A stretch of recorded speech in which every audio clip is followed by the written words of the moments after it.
যারা গান নাচ দেখেন তারাই শুধু আজকে ভিডিওটা দেখবেন। আল্লাহ আপনাকে ঘোষণা দিল, হে বান্দা যাও তুমি সকল জান্নাতীর সঙ্গে জান্নাতের মধ্যে প্রবেশ করো। আপনি হেলে দুলে খুশিতে আত্মহারা হয়ে আপনি জান্নাতীদের সঙ্গে জান্নাতি পোশাক পরিধান করে আপনি জান্নাতের মধ্যে ঢুকতে লাগলেন।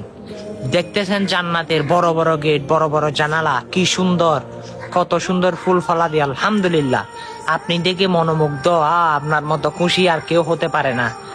হঠাৎ দেখতেছেন আল্লাহ রব্বুল আলামিন আবার আপনাকে ফেরেশতা দিয়ে ডাক দিল, তখন আপনি আসলেন। তখন আল্লাহ রব্বুল আলামিন বলে, বান্দা আমি তোমাকে জান্নাত দিয়েছি, এখন দেখতেছি তোমার আমলনামায় গুনাহ দিয়ে ভরপুর হয়ে গিয়েছে, যাও তুমি আবার জাহান্নামে চলে যাও। তখন আপনার মন খারাপ হয়ে গেল। তখন আপনি জিজ্ঞাসা করলেন, আল্লাহ আমি নেকিবান ছিলাম, আবার কিভাবে এরকম নেকি থেকে সরে আমি গুনাহতে লিপ্ত হলাম?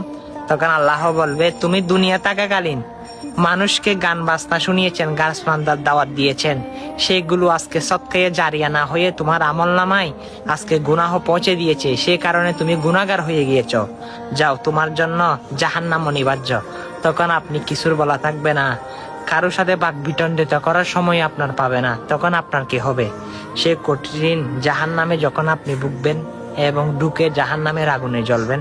চলুন না ভাই, এই বার্তাগুলো মানুষের কাছে পৌঁছে দিই। মানুষ শুধরাক, ইমানকে শক্তিশালী করুক আপনার জন্য। আল্লাহ রাব্বুল আলামিন যেন আপনাকে জান্নাতুল ফেরদৌস দান করে, আর অবশ্যই ভিডিওটা যে দেখবে আল্লাহ যেন তাকে হেদায়েত দান করে। আমিন।